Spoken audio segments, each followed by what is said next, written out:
Biar jelas, biar terang, publik suara yang gemilang. Isu rakyat jadi bicara, kami di sini mendengar suara. Biar jelas, biar terang, publik suara yang gemilang. Isu rakyat jadi bicara, kami di sini mendengar suara. Biar jelas kami jelaskan, publik pemuda kompak di depan, membincangkan, menerangkan, bersama kita bangun harapan. Keluh rakyat dari kami, isu semasa disoroti. Berbeza pandang tak mengapa, janji solusi jadi agenda. Biar jelas kami jelaskan, publik pemuda kompak di depan, membincangkan, menerangkan, bersama kita bangun masa depan terus maju. Biar jelas kami jelaskan, publik pemuda kompak di depan. Jauh bersama, kita bersatu, masa depan terus maju.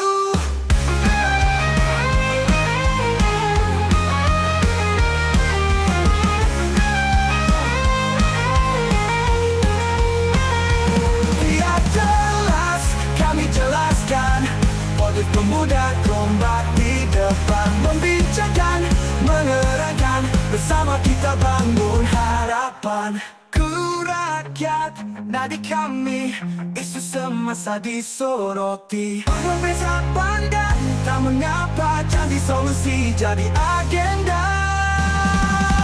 Biar jelas kami jelaskan, publik pemuda kompak di depan, membincangkan, menerangkan, bersama kita bangun harapan.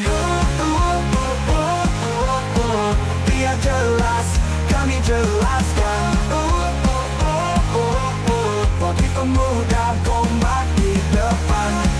Jom bersama, kita bersatu, masa depan terus maju.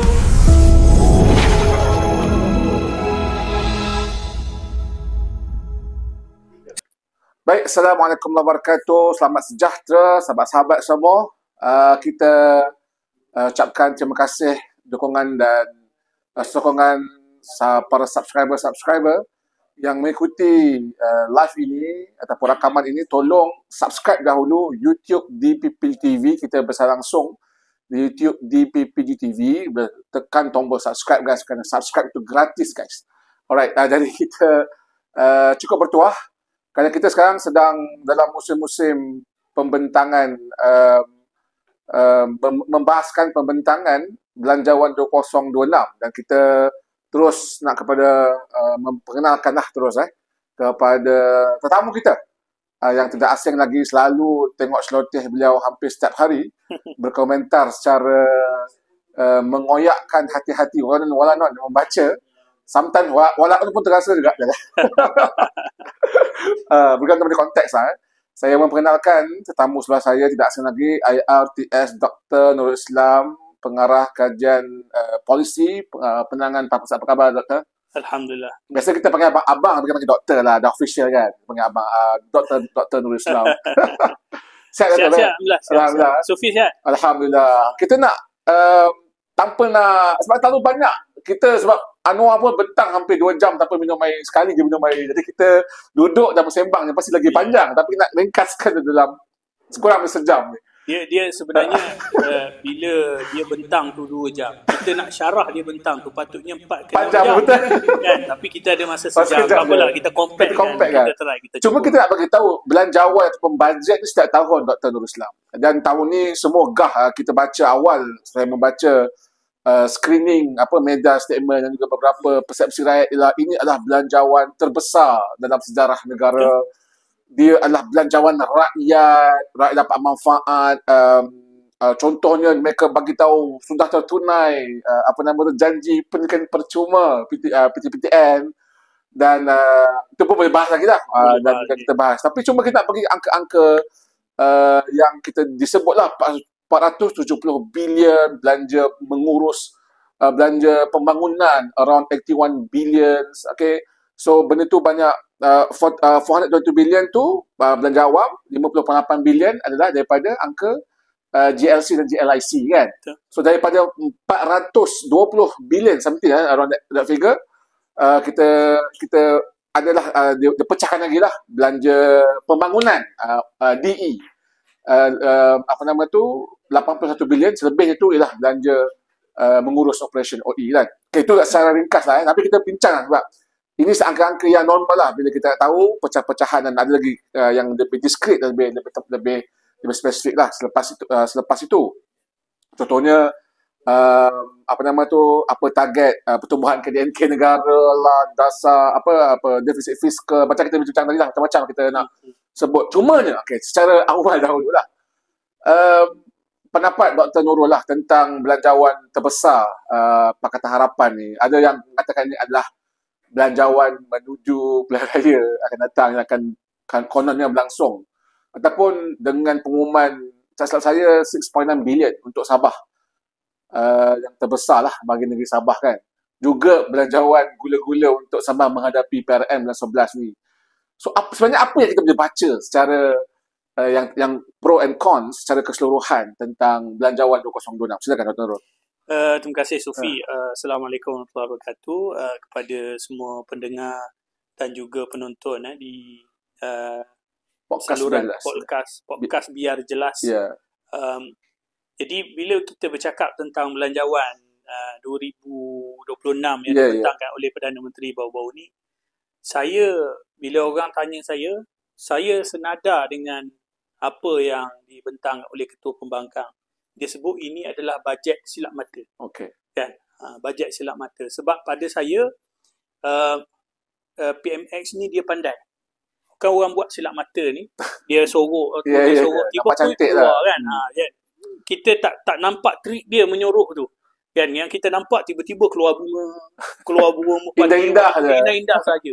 Jadi yang lain tu dia sorokkan. Okay. Jadi itulah yang dibuat oleh Perdana Menteri kita. Yeah. So dia mengeluarkan yang indah-indah sahaja supaya rakyat terpesona. Okay. Jadi tugas kita lah, podcast Biar Jelas ni kena jelaskan kepada rakyat apa sebenarnya yang diorang dapat.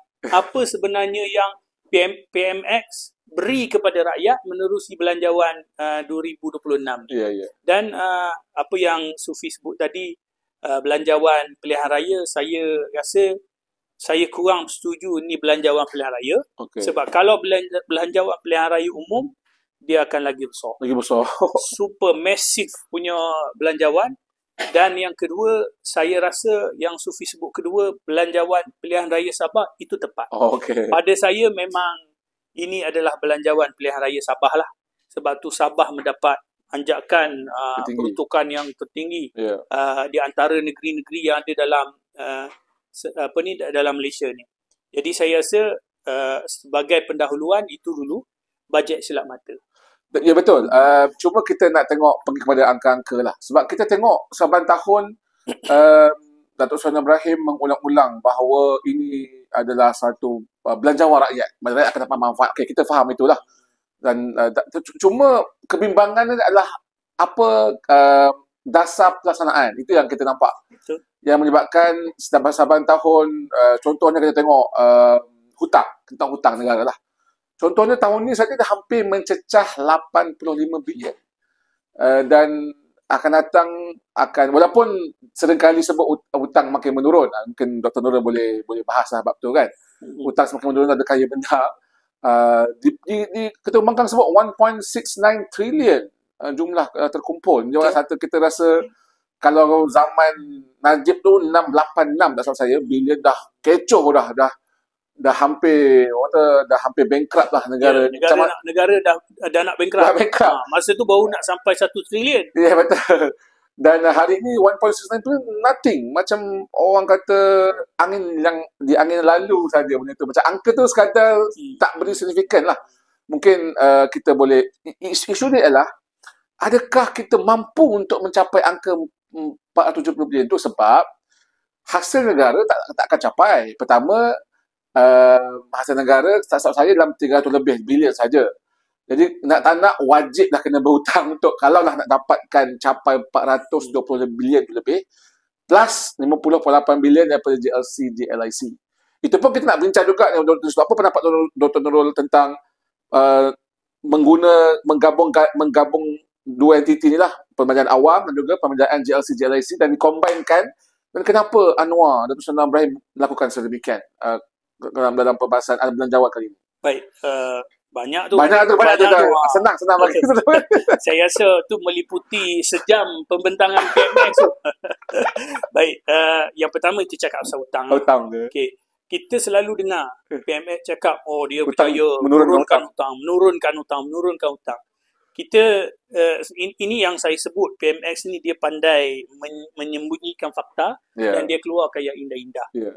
Kalau betul lah, dan saya setuju Sufi sebut, masa Datuk Seri Najib baru nak sampai 1 trilion dah negara nak bankrupt, habis kita akan jadi macam Greece kan, rakyat akan merempat kan. Setiap masa tu saya ingat lagi ada orang buat andaian, sekarang ni orang Indonesia, Bangladesh datang kerja di negara kita, nanti besok kita akan pergi kerja kat negara dia sebab negara dia lebih maju daripada kita, lebih kukuh ekonomi. Kalau betul lah belanja kita kata hutang negara menurun seperti kata Kerajaan Madani dan juga PMX, soalan dia, kenapa ketika PMX menjadi Perdana Menteri, mula-mula dia ambil alih, hutang negara pada ketika itu adalah 1.399 bilion. Okay. Hari ini, just before pembentangan belanjawan 2026, Kementerian Kewangan ada keluarkan Economic Outlook, satu dokumen yang tebal, dan dalam tu disahkan bahawa hutang negara adalah 1.645 trilion. Naik 300 bilion. Dan 300 bilion ni, Sufi, nak sebutnya, dia naik dalam masa 3 tahun lah, 2 tahun dalam lebih. masa 2 tahun lebih. Bermakna, Kerajaan Madani bawah PMX, dia buat hutang 111 bilion setahun. Ni dia tak cakap. Dan sebulan, ni saya nak cerita sebulan ni. Kita gaji sebulan, gaji minimal sebulan 1,500 sekarang, 1,700. 1,700 sekarang. PMX buat hutang sebulan 10 bilion ringgit. 10 bilion ringgit ni banyak mana, kan? Jadi ini adalah realiti sebenarnya hutang yang dibuat oleh kerajaan. Okey, dah yang dia kata turun ni apa cerita? Apa benda kan? Okey, saya nak bagi tahu dia macam ni. Yang dia sebut turun ni adalah jumlah hutang baru yang dibuat setiap tahun. Contohlah, saya bagi Sufi contoh. Bulan ni saya pinjam Sufi RM10. Okey? So saya hutang Sufi RM10. Bulan depan saya pinjam lagi. Tapi saya tak pinjam RM10, saya pinjam RM8. RM8. So, hutang masih hutang. Dan hutang saya bertambah RM18. Bulan seterusnya, saya pinjam pula RM5. Memang turun. Kadar pinjaman baru saya pada Sufi itu turun. Tetapi jumlah hutang tambah RM23. So, itulah dia sekarang ni, apa yang dibuat oleh Kerajaan Madani. Hutang yang ditambah itu menurun. Tetapi total hutang tu dia bertambah. Betul. Mungkin akan ada penyokong Kerajaan Madani yang akan cakap, bagus tu. Kurang-kurang hutang baru tu berkurangan. Makin lama dia akan jadi kosong. Kan? Contohlah. Ni kalau dia berujah begitu. Ni saya nak bagi tahu kepada penyokong Kerajaan Madani, jangan percaya cakap PMX. Bohong belaka semua tu. Kan? Bagai contoh, tahun lepas, ketika bentang belanjawan 2025, PMX anggarkan hutang baru negara yang akan dibuat tahun ni adalah 80 bilion. Betul. Hari ni, pada bulan Oktober, kerajaan dah pinjam sehingga 85 bilion. Dah terlajak 5 bilion. Okey. Akan ada pula nyokong kerajaan yang akan cakap, alah relax, 2 bulan lagi. PMX tutuplah hutang tu lagi 2 bulan ni. Kan? Jadilah 70 bilion ataupun 80 bilion seperti yang dijanji. Okay, saya nak bagi tahu pada penyokong kerajaan Madani, saya semak sehingga ke zaman Datuk Seri Najib. Okay. Laporan Bank Negara, dia ada terbitkan, dia akan terbitkan issuance dan redemption of bonds, hutang. Okay. Hutang biasanya trend dia adalah di hujung tahun, hutang ni dia banyak buat hutang daripada redeem.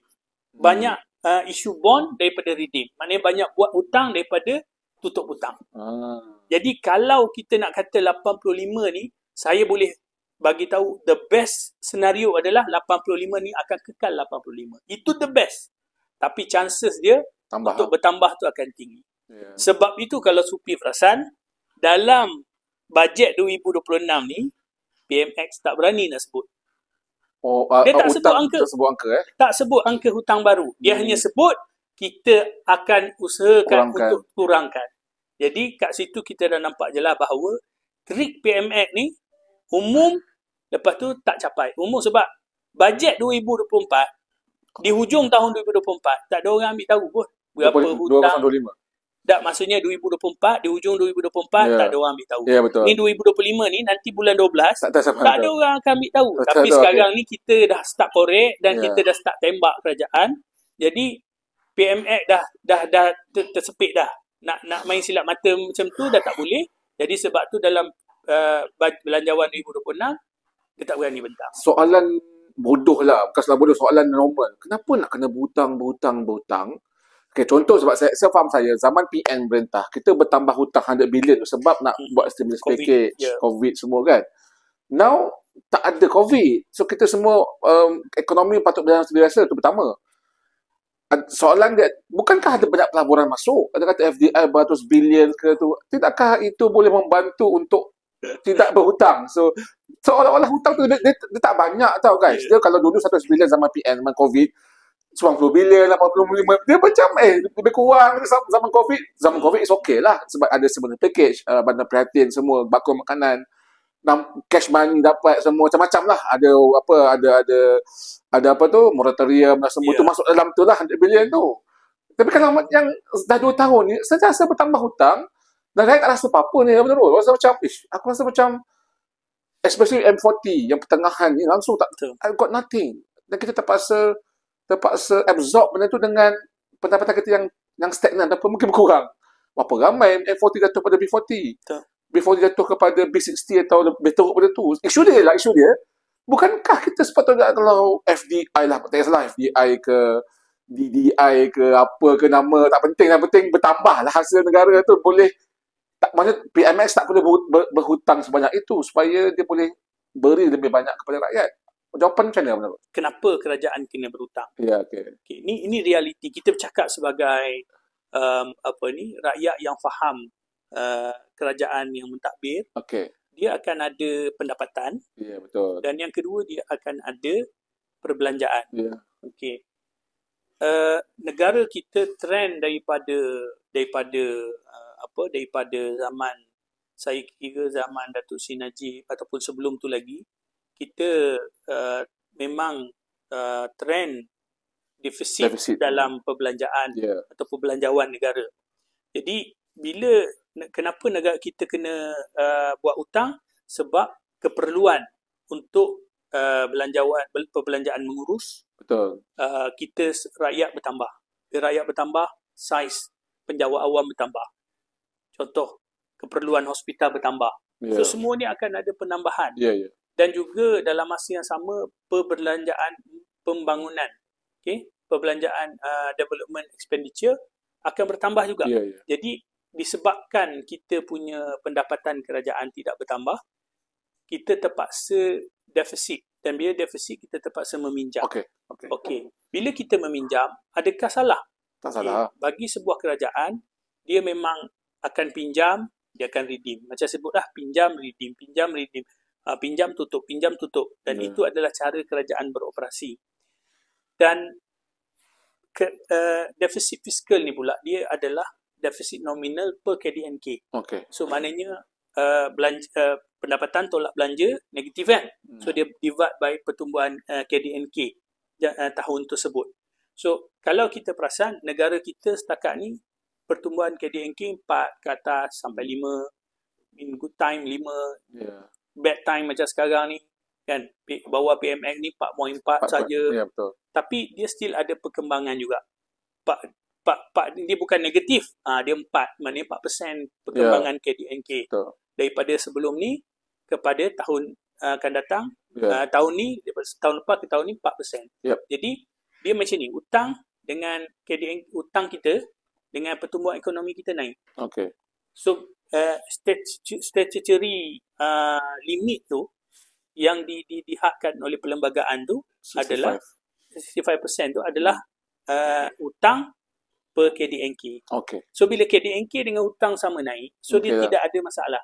Tapi yang ada masalah apabila hutang KDNK naiknya sikit, hutangnya naik banyak. Situ yang maknanya nak bagi mudah faham pendengar kita yang bukan ekonomis, jangan dia mencapah begitu. Tapi kalau dia naik seiring, okey. Jadi, kenapa kerajaan yang sebelum ni mengumumkan PMX keluar je pelaburan, bilion.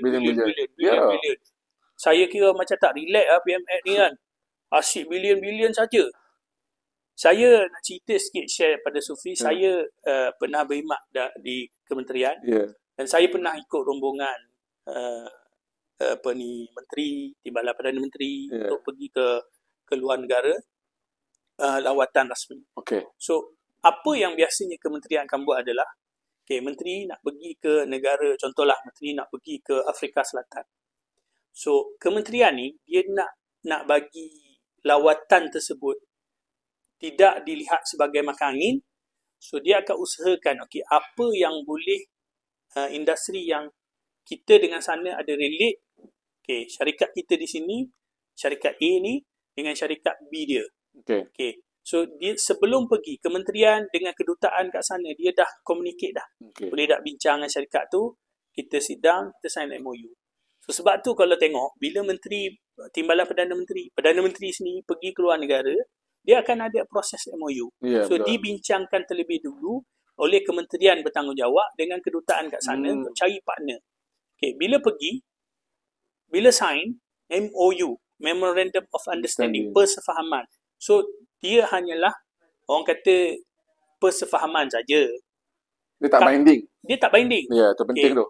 Bila menteri ataupun Perdana Menteri balik, syarikat ni dengan syarikat, PMX balik dia umum, 100 bilion jangkaan pelaburan. Potential investment. Potential investment ni, dia hanyalah anggaran daripada MOU tadi, which is nothing sebenarnya. Nothing. Tak ada. Sana pun belum tentu datang, sini pun belum tentu terima. Step seterusnya, syarikat A dengan syarikat B, dia akan berbincang. Kita dah sign MOU, kita sit together, kita tengok apa yang kita boleh bincangkan, apa yang kita boleh work together. So, dia pun jumpa, bidang ni kita boleh buat. Saya berminat nak datang negara Malaysia, buka kilang. Baik. Dia pun submit proposal, syarikat kita kat Malaysia ni pun submit dekat MIDA. MIDA pun akan tengok, A dengan B, dia akan check latar belakang syarikat B, betul tak betul, syarikat ni betul ada duit tak ada nak melabur, genuine tak genuine, lepas tu kekuatan dia, dia minta macam mana, dia nak masuk, nak minta tax free 3 tahun, semua ni akan dinilai. MIDA pun kata, kita boleh bagi tax free 2 tahun, negotiate. Setuju. MIDA setuju, sini setuju, sana setuju. Jadi, dia akan approve investment tersebut. Approve investment, So, ini yang akan Kementerian MITI lah, dia akan approve investment tersebut. Itu yang dipublish oleh laporan MIDA setiap tahun. Approve investment. Dah masuk belum? Belum lagi. Yang MIDA publish tu baru approve investment. Lepas dah approve, barulah dia akan work together untuk Contoh dia akan masuk sini, datang tengok nak bina kilang, berapa Ini kos apa kalau semua. untuk potong tu, part ni yang Kedah champion sebab dia Yes. dah ada setahun 12 bulan ke Betul, yang betul. cepat lah, kalau tak 2 tahun 3 tahun Ya, lah. ya. Jadi Tanah sebab tu ramai pelabur berminat Kedah. pergi ke Kedah. Kulim ya, betul. Jadi back to cerita tadi tu, bila dia datang, contoh dia datang tiba datang kena pau dengan orang sana, kena pau dengan orang sini. Yeah. Itu susah, ini susah. Nak bina kilang macam-macam hal apa susah kan. Dia pun okey lah. Tak malah saya tak jadi. Cancel. Jadi approved investment tu kekal approved investment.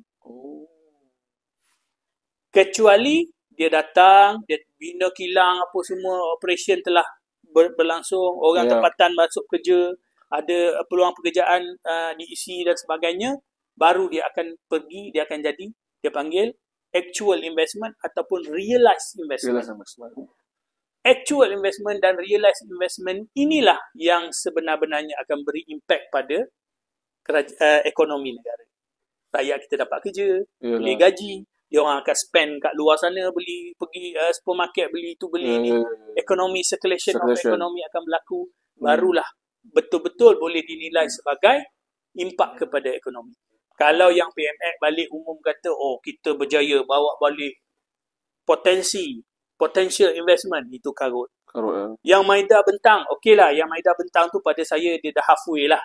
Approved investment. Maknanya dah ada usaha perbincangan yang lebih detail, tapi belum lagi beri impak pada kerajaan. Sebab tu banyak kali ahli parlimen kita, contoh yang Berhormat Ustaz Ismi Taib, pernah beberapa kali tanya kepada kerajaan, berapa actual dan realized investment tahun-tahun sebelum ni kan, yang berbanding dengan approved investment oleh Maida. Sampai ke sudah tak jawab.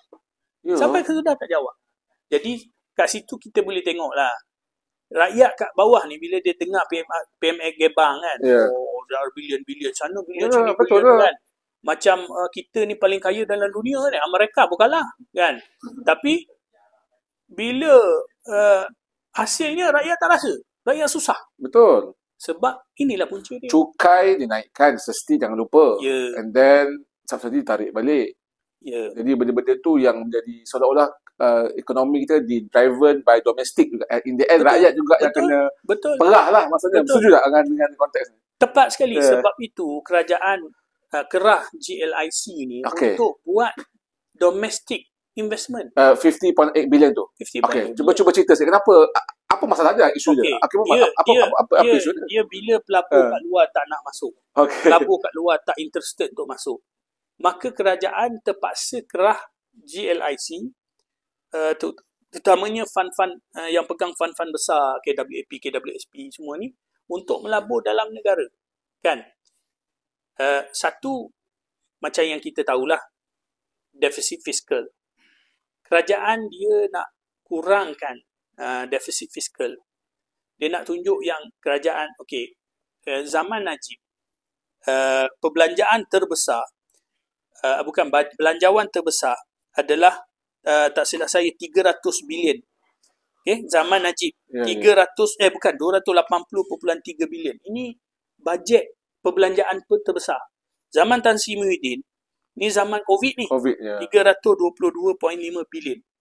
Zaman PMX, 470 bilion dibelanjakan. Jadi, bila dia belanja terlalu besar, dia nak tunjukkan bahawa dia sebenarnya actual spending is only 420 billion something. 419 kan, point 2. Jadi, dia sorokkan sebahagian perbelanjaan ni bawah GLIC. Dia suruh GLIC spending. So, kat situ dia ada dua sebab lah. Pertama, dia tak nak dilihat zaman dia menambahkan defisit. Jadi, dia sorok bawah sana. Bila dia sorok, macam saya sebut tadi, defisit fiskal ni adalah defisit nominal bahagi KDNK. Defisit nominal ni perbelanjaan tolak pendapatan. So, kalau dia dah sebahagian perbelanjaan tu dia dah bawa lagi, so defisit nominal ni akan kecil lah. Kan? Kalaulah dia masukkan semua perbelanjaan kepada kerajaan, besar, pendapatan kecil, pendapatan negatif tak tambah. Defisit fiskal akan tinggi. Faham. Jadi dia nak kecilkan defisit fiskal. Ini macam adjust accounting lah. Apa dia panggil apa? Creative accounting. Creative accounting. Ya, creative accounting. Kan? Itu yang pertama. Dia nak tu. Yang kedua, bila pelabur luar tak masuk, maka dia nak strengthen ringgit. Dia pull out pelaburan fund GLIC di luar negara yang very lucrative. Ya, betul. Bawa balik, melabur kat Malaysia. Betul. Bila melabur kat Malaysia, nampak strong lah ringgit. Tempat untuk letak duit tak banyak. Kan? So tempat untuk letak duit, syarikat-syarikat yang strong ni tak banyak. Jadi akhirnya fund-fund ni terpaksa dibuat program gear up lah, kan?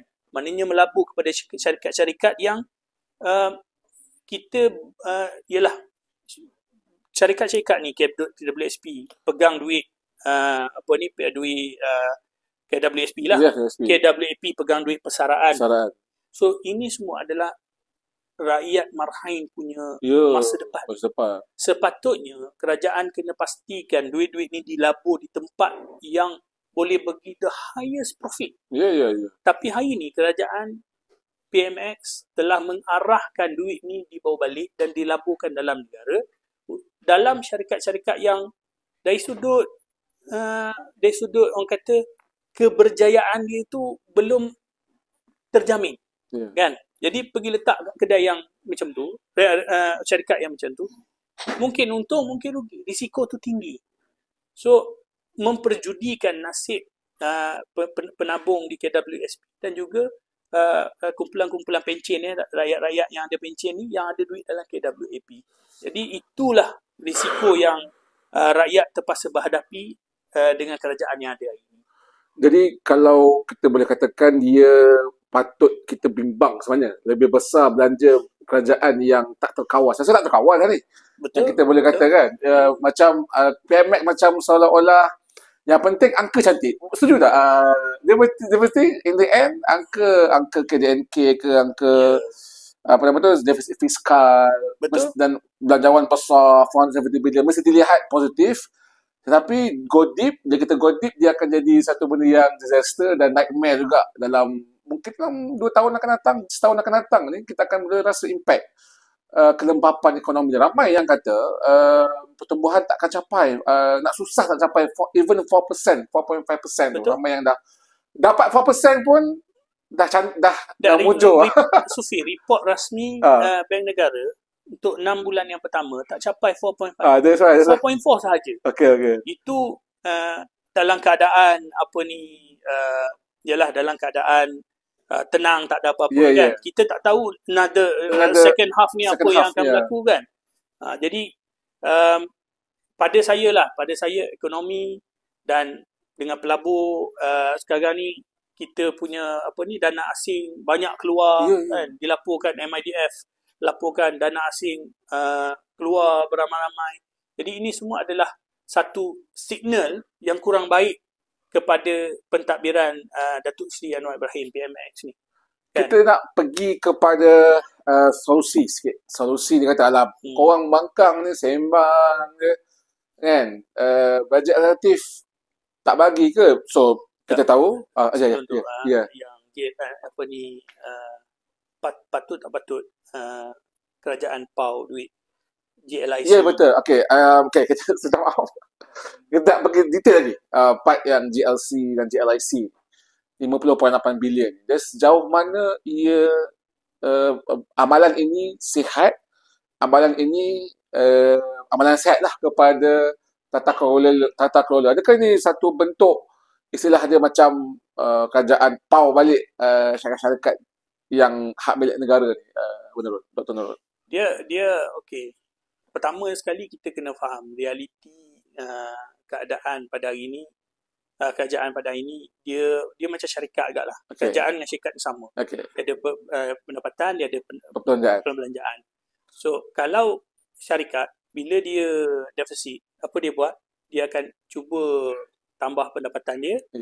Dia akan jual banyak lagi barang. Betul. Buat live, dia buat itu, buat ini, TikTok lah apa semua, nak jual barang lebih banyak supaya income banyak melebihi perbelanjaan. Kalau dah tak boleh sangat, dia akan kurangkan belanjaan. Dia akan Downsizing. downsizing lah. Supaya dia boleh break even ataupun dia boleh untung. Begitu juga kerajaan pada hari ni.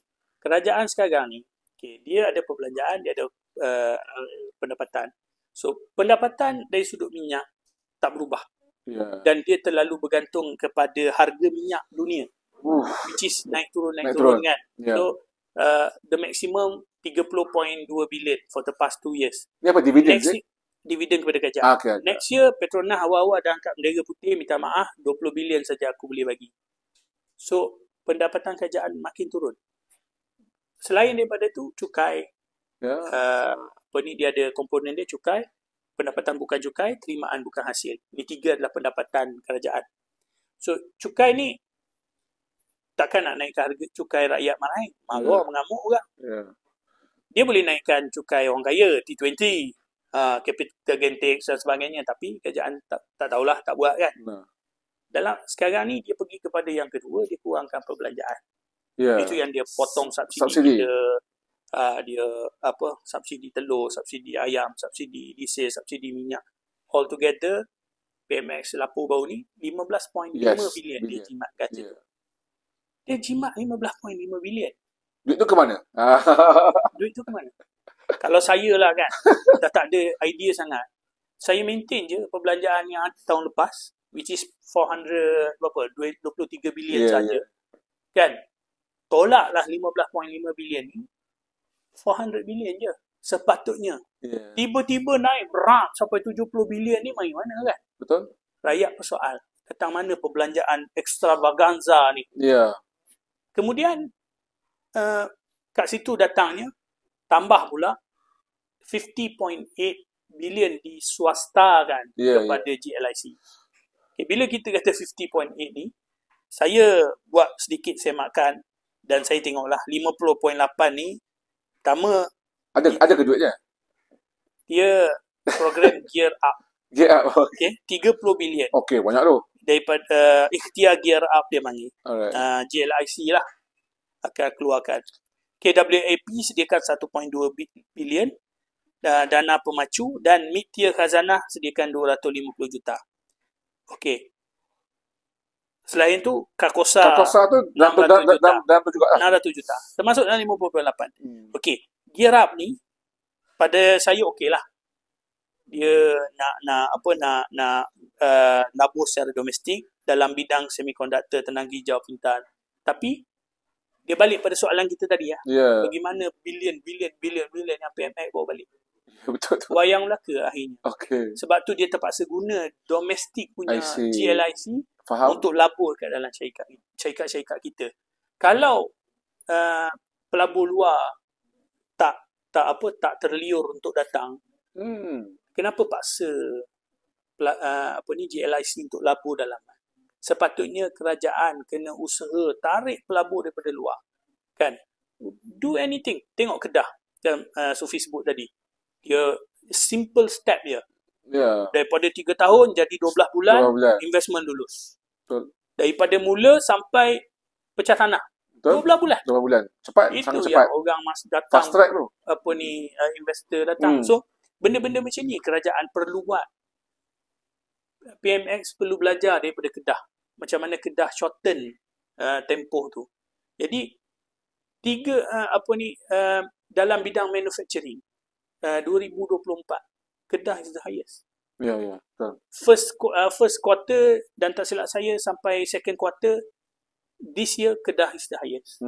Kan? Semua ni hasil datang daripada sedikit perubahan dari sudut birokrasi sahaja. Betul.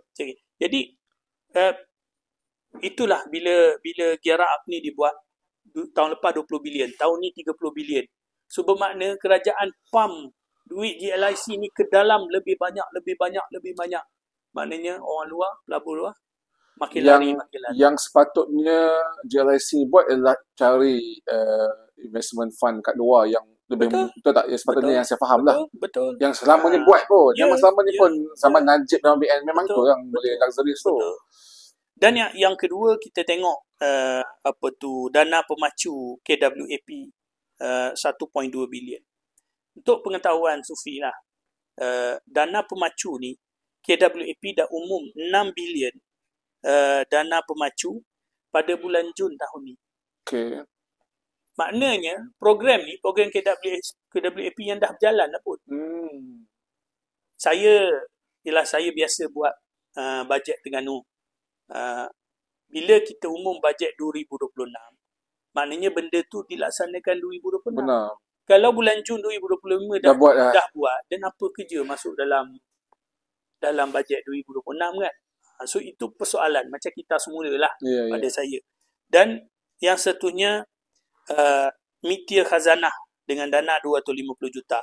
Yang ni saya ada tulis dalam Facebook saya tentang kebimbangan saya. Kita semua tahu tentang kes Khazanah melabur dalam syarikat Vivi Yusof. Ya, betul. Kan? Dan sekarang ni pun dah ada di mahkamah, pembicaraan dan sebagainya.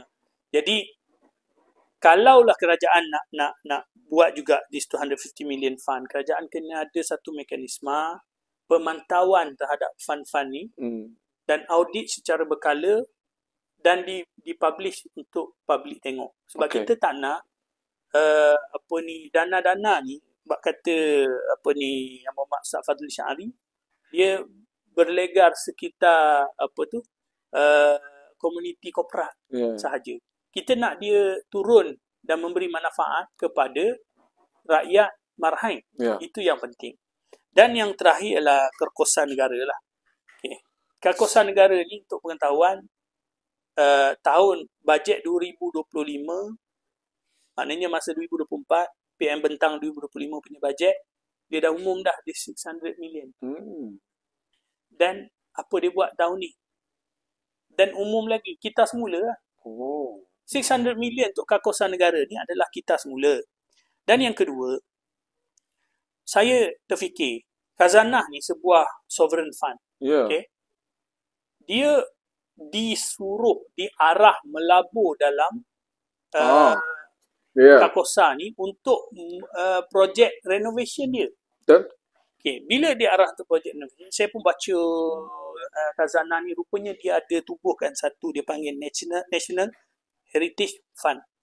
Yang mana Khazanah dan GLIC, GLC, swasta yang lain, dia kumpul fund untuk projek-projek seperti inilah. Okay. Tahun 2016, ada projek Tugu Negara. Nanti saya akan cerita detail tu. Projek tu digunakan this fund dan dia di-treat sebagai projek CSR. Okay. Dalam ayat Perdana Menteri dalam Belanjawan baru ni, dia tak sebut CSR. Dia sebut pelaburan. Okay. Bila sebut pelaburan, kat sini timbul persoalan. Saya baca Khazanah punya investment policy. Okay. So, setiap syarikat korporat, dia akan ada investment committee. Okay. So, apa-apa pelaburan yang nak dibuat, dia akan masuk investment committee dulu. Management akan sediakan paper bentang dalam investment committee. Investment committee akan luluskan, angkat pergi board akan luluskan, barulah benda tu akan jadi sebagai, dia akan dibenarkan untuk melabur kat situ. So, 600 juta ni macam mana dibuat? Kita pun tak ada penjelasan daripada Khazanah. Adakah telah melalui semua proses tu dan pergi sampai ke board dah lulus, atau jadi PMX umum, ataupun PMX main umum, lepas tu baru kat bawah ni nak teraba-raba. Apa masalah kalau yang teraba-raba pun apa isu dia? Tak boleh. Kalau dari sudut governance lah. Bila kita cakap sudut governance, PMX adalah chairman kepada Khazanah. Kenapa? PMX adalah pengurusi Khazanah Nasional. Katalah PMX main umum. 600 juta Seri Kerkosan Negara. Jadi kat bawah ni Khazanah, manajemen Khazanah pun panik. Apa ni? Kena PMX dah umum ni. Dia pun cepat-cepat buat paper. Alamak, kita belanja 600 juta. Income besok sewa bangunan ni pun tak sampai 10 juta. Rugi ni investment tak menguntungkan ni. Untuk 10 years baru dapat 10 juta. Contohlah kan. Dia orang pun angkat ke investment committee. Investment committee, alamak, tak boleh ni. Ini rugi kita ni, duit rakyat ni. Angkat ke board. Board pula, chairman dia PMX kan. Jadi dia orang pun kata, tak maaf chairman, kita dah buat paper, kita dah bincang. Memang projek ni tak boleh ni. Kita tak boleh lapor 600 juta ni. PMX akan cakap apa? ada dua lah. Satu, tak boleh. Aku dah umum kat luar sana. Kena lulus juga. Itu dah salah guna kuasa. Contohlah PMX. Orang yang betul-betul berintegriti, bertata kelola, bukan bertata kelongkang kan. Dia pun, okey, saya serah pada semua lembaga pengarah untuk bincang, saya akan excuse myself. Dia pun keluar. Tutup pintu. PMX duduk kat luar kan. Orang bincang kat dalam. Bincang. Oh, kita terpaksa reject ketah ni. Sebab investment ni merugikan khazanah. Dah umum. PMX pun masuk dalam balik. Okey, macam mana keputusan? Oh, kita dah bincang PMX. Benda ni merugikan. Kita terpaksa reject. PMX dah umum dalam awal. Belanjawan dah bentang dalam parlimen. Dah lulus dalam parlimen. Dah macam mana belanjawan tu? 600 juta yang kerajaan kata akan dibelanjakan oleh khazanah ni, tapi khazanah reject, tak nak belanja. Siapa nak belanja? Nak cari mana? Takkan kerajaan nak top up 600 juta untuk, sebab bajet kita ni keseluruhan bajet 470 juta. Short 600 juta, kerajaan kena top up. So kerajaan nak top up tu dia jadi perbelanjaan kena pinjam pula. Pinjam lagi. So nampak tak kesan dia? Defisit fiskal akan bertambah. So benda ni adalah proses yang berkait, interrelated. Semua yang PMX sebut cantik-cantik ni, defisit fiskal rendah, defisit rendah, perbelanjaan kurang, ni semua ni dia akan terganggu disebabkan tindakan yang saya kira tidak melalui prosedur. Sepatutnya perbelanjaan GLC diserahkan kepada GLC. Perbelanjaan kerajaan diserahkan oleh kerajaan. Betul. Kalau kerajaan nak minta GLC untuk buat pelaburan ke, untuk buat apa-apa perbelanjaan, dia mesti melalui proses yang sepatutnya. GLC ada komiti dia, ada board dia, mesti dapat proper approval. Tak kisahlah you tu Perdana Menteri ke, you have to follow the procedure. Itu yang saya rasa rakyat kena faham lah. Banyak benda kita bincang ni dari sudut angka makro dan mikro tadi. Cuma saya dah risau pula ni. Macam tak ada benda yang positif pula kan. Tapi tak apalah. Mungkin kita boleh buka perbincangan lain. Bajet, boleh kita pergi ke bajet alternatif, Abang Nurul? Boleh. Sebab juga dibincangkan di khalayak ramai bila Ketua Bangkang sebut beberapa angka lah.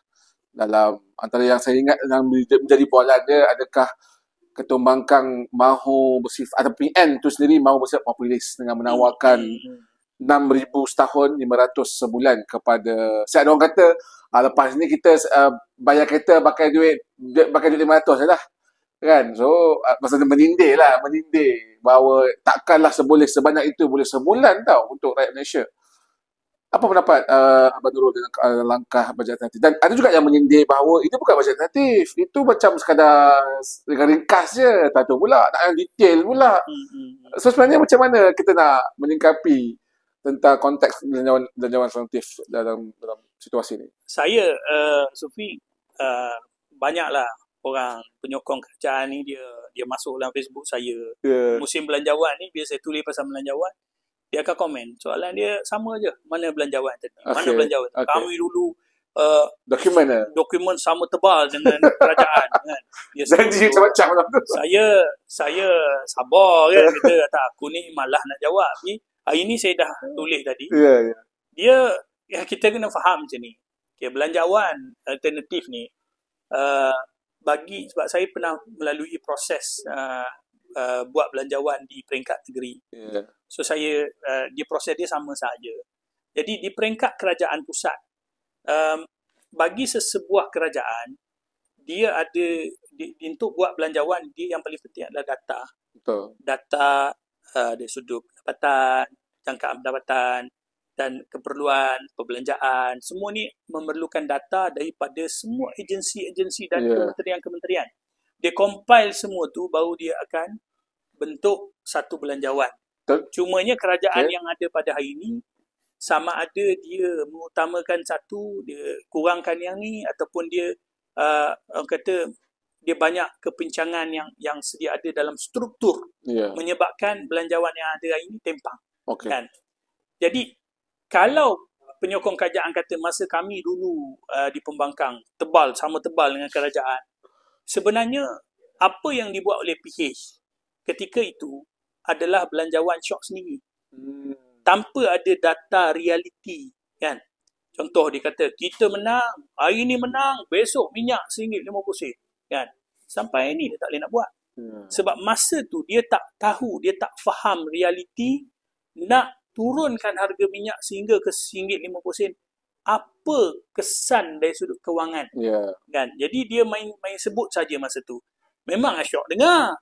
Tapi sampai hari ni tak boleh nak tunai. Janji dicapati. Macam tu juga dia kata, kalau kita menang, tol akan dihapuskan. Kan ni Mazli Malik kan. Raya kita balik raya tak payah bayar tol Simpang Renggam. Sampai hari ni tol Simpang Renggam tu ada. Kan. Mazli Malik dari jadi YB jadi menteri, tak jadi menteri, tak jadi YB, sampai ke hari ni tol Simpang Renggam tu ada. Nampak tak? Jadi bila berjanji, bila buat bajet belanjawan tanpa ada data, dia akan jadi macam tu. Faham. PN kita realistik. Kita tak nak janji bulan dan bintang kepada rakyat, tetapi akhirnya bila kita menang besok, kita sama je dengan PH. Betul. Kita cakap itu ini, tapi kita tak boleh nak buat.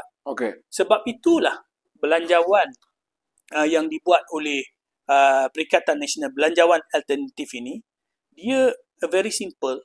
Kita berdasarkan kepada data yang ada di public domain dan kita create satu belanjawan sebagai asas kepada kerajaan sebagai check and balance, dan yang kedua sebagai satu teaser kepada rakyat. Kalau kami berkuasa besok, inilah dia yang akan kami bentangkan. Inilah yang akan kami buat seperti ini, seumpama ini, tapi secara penuh lah. Kan? Jadi kita tengok bila belanjawan alternatif Perikatan Nasional, dia bawa naratif pertama membetulkan struktur. Struktur yang saya kata sekarang ni tengah haywire. Kan? Jadi kita nak betulkan struktur. Yang kedua, kita nak menyamarakkan ekonomi. Bila struktur internal kita dah betul, baru kita boleh menyamarakkan ekonomi. Kita boleh tambah income kita. Bila dah tambah income, barulah kita boleh kurangkan defisit dan sebagainya. Dan yang ketiga, dia akan pergi kepada melegakan rakyat. Struktur dah betul, ekonomi dah bertambah, akhirnya dia akan beri kesan rakyat akan lega. Lega daripada segala aspek lah. Bebanan kewangan, kos sara hidup dan sebagainya. Jadi ini yang kita nak betul. Bila sebut betulkan struktur, apa dia kita nak betulkan struktur? Benda yang paling penting sekali adalah kita punya tax system. Tax system kita ni pada hari ni, dia tak efisien sebab dia bagi double taxation, cukai berganda. Kita dah kena cukai peribadi, income tax, kita kena pula SST. Kan? Jadi dia berganda. Jadi sebab tu PN, kita tak boleh nak janji, okey kami naik, nanti kita akan turunkan berapa, naik berapa. Kita tak boleh nak bagi janji sebab kita tidak ada data tu. Tapi janji kita adalah bila kita masuk, kita jadi kerajaan, kita akan wujudkan satu sistem percukaian yang lebih adil dan telus. Itu janji kita. Berapa turun naik ataupun kita hapuskan teks, kita buat satu yang single charge kepada rakyat saja, bukan macam sekarang double kena charge. Itu kita akan keluarkan apabila kita jadi kerajaan, sebahagian daripada kerajaan. Begitu juga kalau kita tengok sekarang ni kerajaan negara kita, Sufi tahu tak, kita ada dia panggil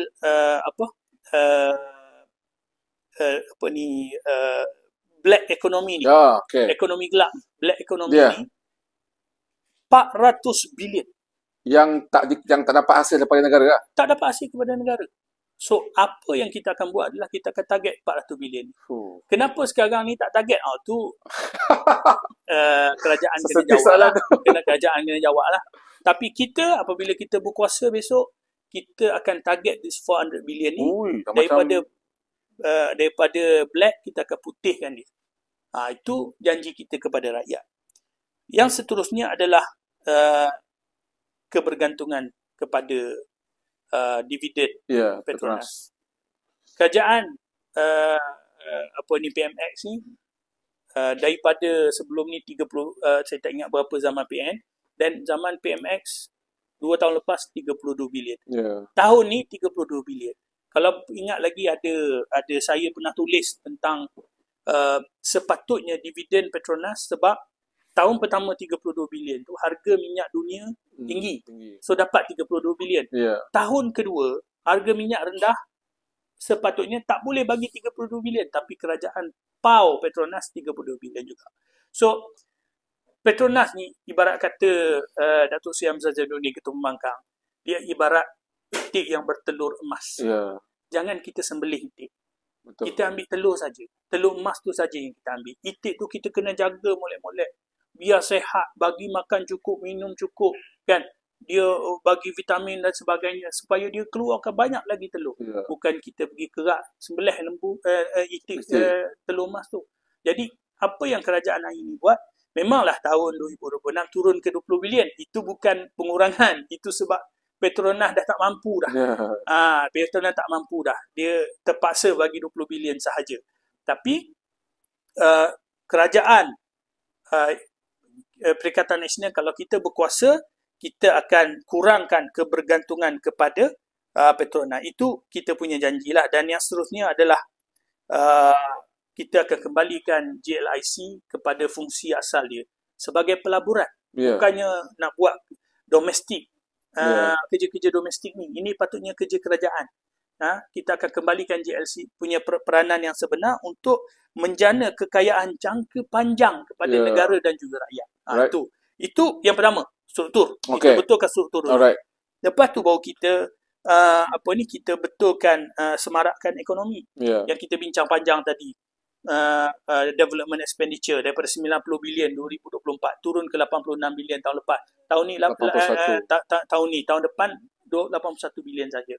Ini menunjukkan kerajaan hari ini dia berjalan mengundur ke belakang. Dia bukan nak semarakkan ekonomi, dia akan suntik ekonomi kita untuk berkembang. Dia tarik keluar. Kan? Jadi suntikan tu makin kurang. Jadi akhirnya ekonomi kita akan terus lembab dan makin lembab. Jadi sebab itu kerajaan Perikatan Nasional, bila kita jadi kerajaan, kita akan look into this matter. Kita akan pastikan pelaburan development expenditure kita ini akan bertambah daripada semasa ke semasa supaya ekonomi kita itu akan dapat berkembang. Dan banyak lagi lah, saya rasa antaranya kita akan kurangkan pembanziran tandas awam 1 juta ini. Tandas pejabat ni berapa? Juta, ada 1 juta. Kan? Kalau tandas juta, saya rasa kita pakat tidur dalam tandas lah. Bukan, kita podcast kat tengah. Okay. Kami kalau dapat tandas juta, kami podcast dalam tandas ini. Kan? Ini tandas pun 1 juta. Ini satu pembaziran yang kita tak boleh terima. My Kiosk. Kan? My Kiosk. 25,000 setiap My Kiosk. Pergilah mana-mana tempat, mana-mana parlimen. Jangan tanya pembangkang, tanya kerajaan. Ahli parlimen kerajaan. So mengaku seorang-seorang. Berapa banyak My Kiosk yang duduk disebut oleh buluran kan? Meramaikan kawasan-kawasan lapang kan? Jadi ini semua satu bentuk pembaziran yang saya kira perlu dihentikan. Dan yang paling saya setuju adalah bila Perikatan Nasional singgung tentang projek LRT Mutiara. Daripada 10 bilion kepada 17 bilion. Selamba je kan diorang 17 bilion. Awal-awal dulu masa 10 bilion kata ini projek private kan dengan kerjasama swasta. Tiba-tiba jadi 17 bilion dan ditanggung sepenuhnya oleh kerajaan. Duit mana tu? Ditanggung sepenuhnya oleh kerajaan. Ada duit pula 17 bilion. Ada pula. Ni saya nak bagi tahu Sufi lah. Okey. Semua subsidi kita yang dipotong tadi tu, telur, ayam, apa semua ni 15.5 bilion. Ni 17 bilion. Selamba saya tu bagi Penang Dia ibarat gini tau. Kita punya subsidi semua ni kena rakyat terpaksa berkorban. Lepas tu bagi dekat Pulau Pinang. Bukan saya kata rakyat Pulau Pinang ni bukan manusia. Bukan saya kata rakyat Pulau Pinang ni tidak berhak. Mereka berhak. Tapi kenapa sampai 17 bilion dibelanjakan untuk sebuah negeri saja? Kek ekonomi ni kena dikongsi bersama. Kita semua pun rakyat Malaysia. Kan? Terengganu contoh. LPT 3. Sampai sekarang tak siap. Tadi saya datang naik Grab. Dengar keluhan daripada pemandu Grab. Setiap kali saya orang Kelantan bang. Setiap kali balik Kelantan 18 jam, 16 jam. Kalaulah LPT 3 tu siap, kan senang. Kerajaan bukan tak tahu benda ni. Tapi sebab Terengganu Kelantan dipimpin oleh kerajaan PAS, maka diabaikan. Kan? Begitu juga lebuh raya Timur Barat. Kan, saya semak handset, Sufi, bertahun-tahun dah. Ahli parlimen daripada Pembangkang, daripada Kelantan, luahkan dalam parlimen, minta kerajaan buat lebuh raya yang proper lebuh raya, bukan jalan dua lane macam ada sekarang ni. Kemalangan dah bermacam-macam kemalangan, korban nyawa dah bermacam-macam korban nyawa. Saya 2-3 kali lalu situ, takut lalu, especially waktu malam. Jadi tanggungjawab kerajaan, kita sebutlah, okey, antara lebuh raya Timur Barat yang kos dia mungkin 15 bilion saja, tak seperti 17 bilion LRT. Antara Pulau Pinang nak dapat LRT dengan Kelantan Terengganu. Kalau Pulau Pinang tu tak dapat LRT, yang menjadi masalah kepada rakyat Pulau Pinang mungkin traffic jam saja. Tapi pantai lebuh raya Timur Barat, bila tak buat proper lebuh raya yang baru, yang berlaku adalah nyawa terkorban. Sesak dengan nyawa, yang mana lebih penting? Priority tu tak ada sebab politik kepartian tu terlalu menebal. Kan? Jadi sebab itu Pembangkang Perikatan Nasional kita akan kurangkan this kind of spending. Dan yang ketiga sekali, melegakan rakyat lah, Sufi.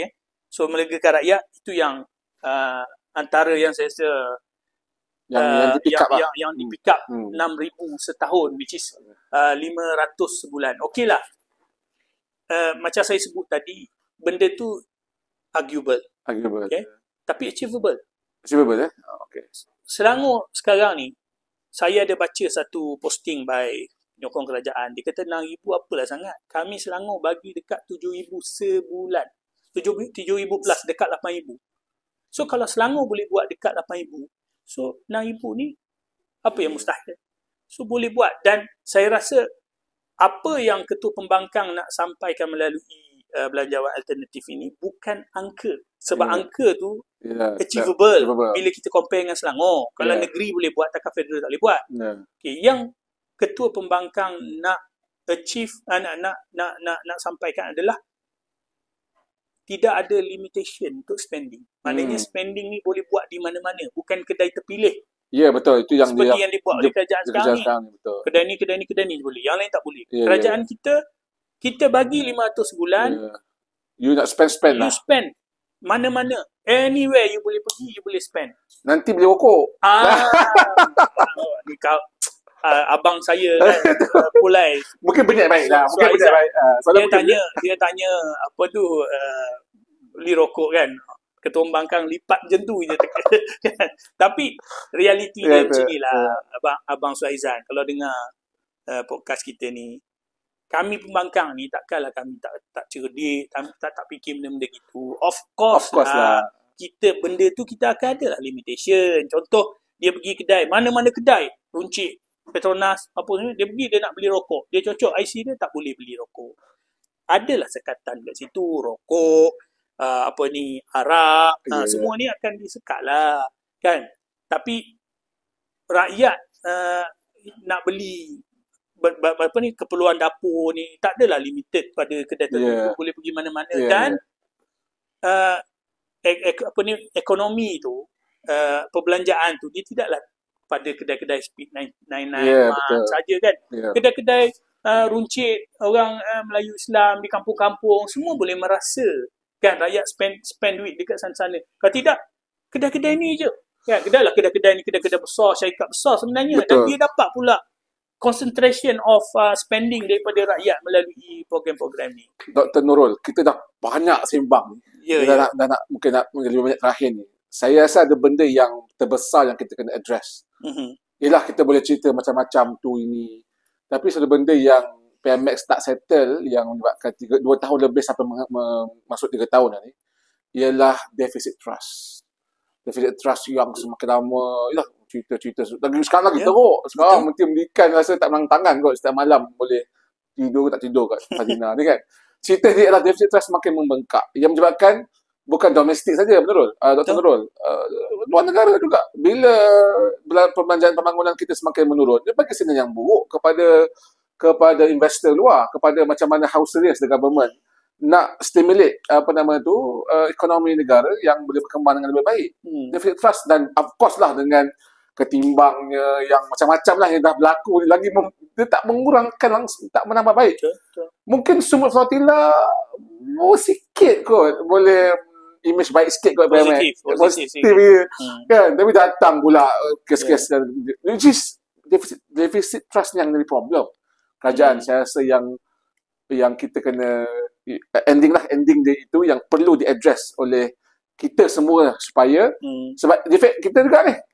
Kita juga rakyat, kita spending kita, rakyat ekonomi kita lah kan. Saya berpandangan lah, inilah yang perlu Perikatan Nasional alert dan bersedia, sebab Perikatan Nasional sekarang ni rakyat meletakkan harapan yang terlalu tinggi kepada Perikatan Nasional. Dia macam awal season tu penyokong MU. Begitulah dia letak harapan yang tinggi, betul-betul tinggi pada MU. Season depan ni kita akan bangkit. Tiba-tiba hancur. Kan, main teruk, kalah. Kan? Jadi orang kata jatuhnya hancurnya hati penyokong MU. Begitulah rakyat besok kalau PN gagal untuk dilipat. Betul. Jadi kita kena faham, pada hari ini rakyat deficit trust tu memang betul. Rakyat kecewa. Contoh Menteri Pendidikan. Kan? Saya tak tahu nak kata apalah. Kan? Letih nak kata. Semalam sebelum ni mula-mula isu Zara Karim, the way dia handle memang teruk dan tak sensitif. Beberapa hari selepas tu dia boleh pergi buat video We Love PMX, Everybody PMX. Kemudian isu bully, kan. Kemudian isu baru ni isu di Melaka tersebut, kan. Isu rogol. Isu tu pada saya ialah tidak sensitifnya dia bila dia boleh sebut kata mangsa tu boleh ambil SPM.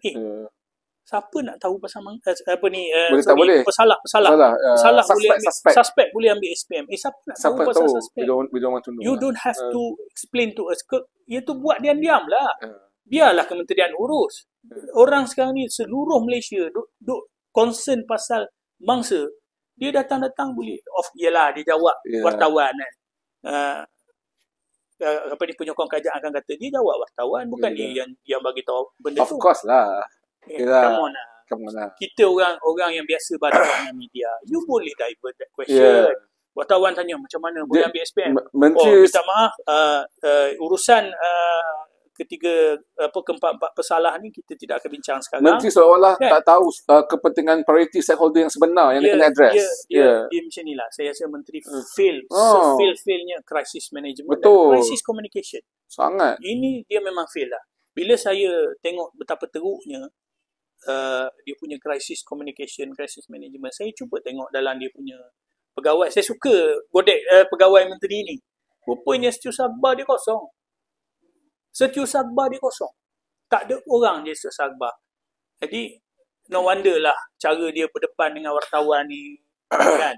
And then semalam isu latest saya post malam tadi dibangkitkan oleh Yang Berhormat Ustaz Ismi dalam parlimen. Tentang penganjuran alumni St. Michael yang buat pesta arak dalam premis sekolah. Hari tu masa Aiman Atirah punya kes, kementerian kata apa? Kabinet kata kita tetap tak boleh betul. Arak, kan. Dia boleh buat pula. Jadi lagi, kan. Bila saya godek, saya cuba cari garis panduan penyewaan premis. Tak ada.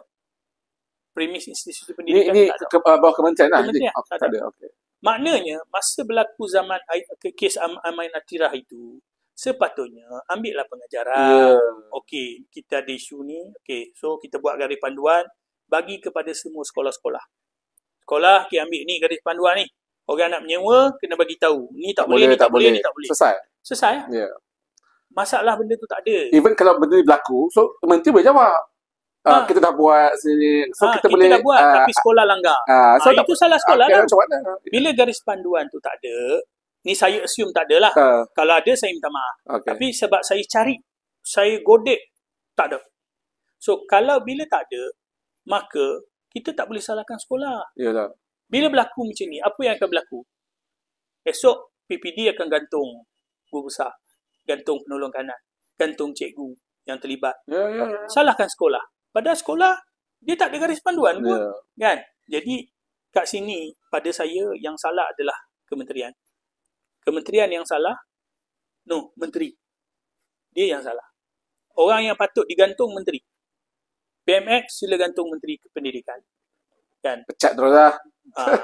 Saya cuba melebut kan. Tapi rakyat marah. Yalah, betul. Ini kita panggil trust deficit. Kemudian isu pelancongan. Itu satu lagi hal. Saya dah tulis di Facebook saya senarai kontroversi yang dia buat. Kan? Ini baru pendidikan pelancongan. Ekonomi negara. So, rakyat sekarang ni pada mereka kerajaan madani tak boleh harap dah. Saya naik Grab tadi. Driver Grab dia kata, kami bang sehari 10 liter minyak sehari. Sehari 30 liter minyak. 30 liter. 30 hari 900 liter minyak. Mula-mula PMX kata 300 liter. Lepas tu baru ni top up untuk e-hailing dapat 600 liter. Lagi 300 liter, kami kena bayar RM2.60.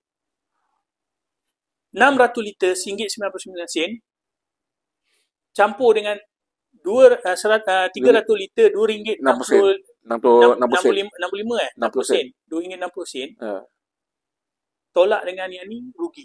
Maknanya dia orang ni defisit. Dia orang ni terpaksa top up duit dia orang. Kan? Jadi persoalan dia bila saya bincang dengan driver Grab tu, dia tanya saya, dia kata bang, saya tak against sistem yang baru ni. Bagus sebab kerajaan buat sistem ni dia mengurangkan matlamat dia adalah pertama dia nak kurangkan yang daripada Singapura Malaysia full tank balik penyeludupan minyak. Lepas tu dalam negara parti orang bukan warga negara isi minyak bersubsidi ni. So bila ada sistem ni rakyat orang-orang macam ni dia dah tak boleh isi dah. Rakyat ada privilege lah. Dia tak boleh isi minyak bersubsidi. Okay. Sepatutnya kami ni sebagai rakyat, kita ni sebagai rakyat, bila ada IC boleh isi 100%. That's why. Without limit. Isu 300 liter tu isu sebenarnya. Jadi tak ada cap patutnya. Betul. Sebab rakyat berhak pada subsidi. Kamu buat benda ni sebab kamu kata ada penyelewengan, ada orang asing kan. Jadi bila you dah buat sistem ni yang ada IC, patut tak ada limit. Tapi dia letaknya limit kan. Nanti you nak letak yang T20 limit dia 300. Lepas tu yang M40 dengan B40 tak ada limit. That's fine kan. Tak ada masalah. Tapi yang M40 B40 ni patutnya tak ada limit lah. Kan? You dah capai, you dah penyeludupan orang asing, orang Singapura main sini, you dah berjaya selesai dah. So rakyat ni bagi 100%. Patutnya itu yang kerajaan buat. Tapi kerajaan tak buat. Bila dia tak buat, rakyat pada hari ni dah sampai satu tahap kecewa dah dengan kerajaan. Dah tak nak fikir lah. Dia driver Grab sebut ke saya, dia kata kami ni tunggu pilihan raya je bang. Again, kita terpaksa berhenti kat situ. Cuma saya setuju dengan Dr. Nurul kerana dia tak hype tau belanjawan. Jadi kata-kata saya sama kawan-kawan kan. Dia kata kalau kita hype pun, kalau kita bising-bising atau kita ni pun, kita boleh buat dapat apa. So kita just sit down, set back and then go on dan just tunggu je tarikh pilihan raya lah. Okay, jadi kita ucap terima kasih.